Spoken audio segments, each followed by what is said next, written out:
Hey guys, what's up? It's Mr. Assassin315 here, and I'm bringing you a Black Ops 2 gameplay commentary. This video won't be really about the gameplay, but I am running around with the Remington 870, having a little bit of fun just after coming back from a break of Black Ops 2. I've been playing some Battlefield, some Crysis. If you guys don't have those, you can pick them up. You can pick up Battlefield pretty cheap with all the DLC and everything, and Crysis 3 is just a great game. You should play it. But in this one, I'm going to be talking about Treyarch, the good, bad, and the ugly about it. Just about how they run things, how they work things, and what I think they should do to change that. But first of all, I'd like to apologize for the lapse in videos I've been producing. I took a little hiatus from playing and making videos. I've just been kind of tired of how my videos have been looking. And if you guys have any suggestions on to make it better or anything, please put it in the comment section down below. What I'm trying to do is maybe raise some funds to get a Elgato game card, or just some other, like maybe an HD PVR, or just some other means of recording my videos, because I don't really like how my current setup is working. I can't really do live recordings because I don't like how the screen looks playing while it's recording, because I have a different setup. But I'll try to resolve that as soon as I can. But let's get down to it, guys. Treyarch. The good. After the beginning of their problems with server connections, like at the very beginning, they just got swamped so bad. If we all remember that, it was really hard to get into a really good game where it was stable. But now I think it really is stable after they've gotten through a lot of the problems they've had. Like, they've had the Prestige Master glitch with theater mode, and they fixed that pretty fast, which I do commend them from doing that, because in previous games they've had a little hard time. They've taken a little too long to fix that, which is unacceptable. When you put out a game or any sort of like production, it should be ready to roll and have any bugs fixed almost immediately. Because then, if you automatically fix those bugs, people see that they're a good company. They're gonna fix what they make and make sure it works. Or they'll see, if you don't, they'll be like, oh, they don't really care. They just want to make that fast bug. That's sort of like some YouTubers. They will just put out little short videos that aren't very well edited, that aren't very good.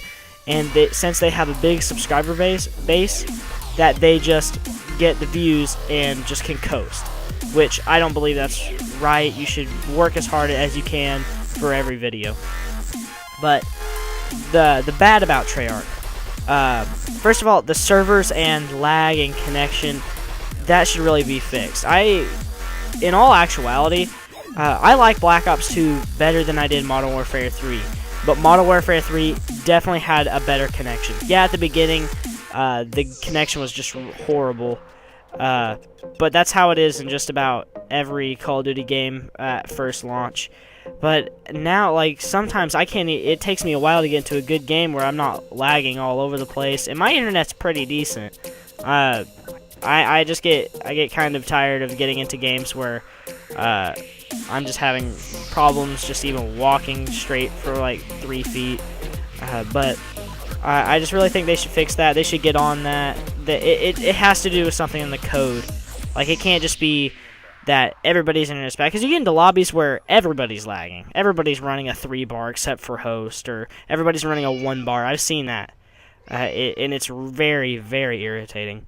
And lag compensation. I don't think that is, like, yeah, you should have a somewhat of a lag compensation, but not to the degree that Black Ops 2 does, because I shouldn't be penalized for me having a better connection than the person I'm fighting. Yeah, they should be able to have a fair chance, but there's a different way to do it. I think in previous games like Modern Warfare 3 and Modern Warfare 2, that they had a better I don't remember any games where just because I was lagging, I won gunfights.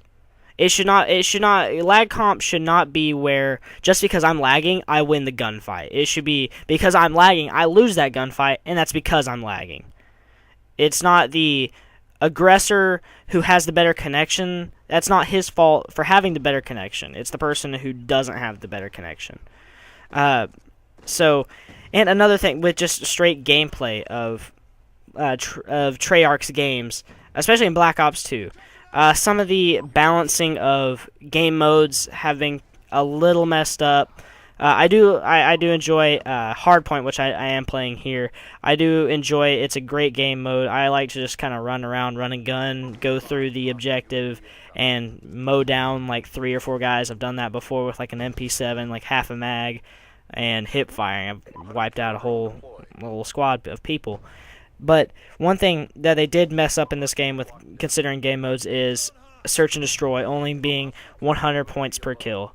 That I think is kind of ridiculous because there's a lot of good players out there. A lot of players are very good that don't want to play regular TDM or kill confirmed or hardpoint. They want to play search and destroy because that's what they enjoy playing. And whenever you basically by bringing the points down from what I think it was 5,000 or 500 or not 5,000, 500 or 1,000 down to 100. I think and that kills, absolutely destroys their score per minute. Because whenever you look at a player, you look at their score per minute, you look at how long they've played, their rank, and their kill death. And that can tell you everything you need to know about the player. And whenever you see a player with a decent kill death, but a horrible score per minute, you think, oh, he just sits in the back of the map. No, he could just be playing Search and Destroy, a game mode that he really enjoys and that he's really good at. I don't understand why they had to decrease that, because it's not like Search and Destroy was overpowered. It's probably the third most played game mode in every other title, which I don't understand why they had to do that. I thought that was a horrible idea. I don't know where they came up with that. But let's get on to the ugly of Treyarch. I assume everybody has seen the new camos and the new, I think they're called personalization packs, which I think that's a great idea. That is just a great idea to keep the game pretty fresh, where everybody's like, oh, this is cool, I want to get this. But my only complaint with it is that you're charging extra, which that sounds stupid, like, oh yeah, they gotta make money. But when I personally have the season pass, which entitles me to any DLC that comes out, these little personalization packs are considered DLC for the game. And when I have to pay more for that, I think that's messed up. I don't understand. Or yeah, you're saying, oh, it's only 160 Microsoft points. Personally, I don't go out and buy a whole bunch of Microsoft points and put that into my account just so I can buy something later. If I really want something, I'll buy it later. That's probably why you won't see me have any videos or anything with the camos, because I just don't want to buy them. If they're going to cost me extra money to do that, I'm just not going to bother with it. But with Treyarch, overall, Black Ops 2 is a good game. I enjoy it. It's fun. It's a good game to just mess around with your friends. My only problems with it is just that they could have done it better. They could have sharpened it a little more. I think maybe just a little bit, the game was rushed. Just the overall appearance of the game is just good. It's a good, fun game. I think, but what they've done is they basically reskinned old games. They've put in, you could say, oh, they put in this and this and this and this. Yeah, they have. But my only thing is that they've put in things that really don't change the game a lot. If you look at different games like Crysis 2 to Crysis 3, they changed a lot of stuff. A lot of good gameplay mechanics that make the game a lot better. But if you're just going to change the game to make it where it isn't as good as... If it is equal or less than the previous title, I don't think it's really worth buying. Because there's no improvement. It's basically just a reskinned game with better graphics and more guns. That's all it is. But that's all I have for today, guys. I enjoy just putting out these videos, and I've figured out how to make them look a little better. But like I said, I'll be trying to make progression on to getting a new capture card so I can give these videos to you. And just I thank you for watching. A like, a favorite, a comment is always appreciated. Soon I'll be actually getting my channel up and running, as in all the details put out, and maybe even an email account so you can guys send stuff to. Thanks, guys.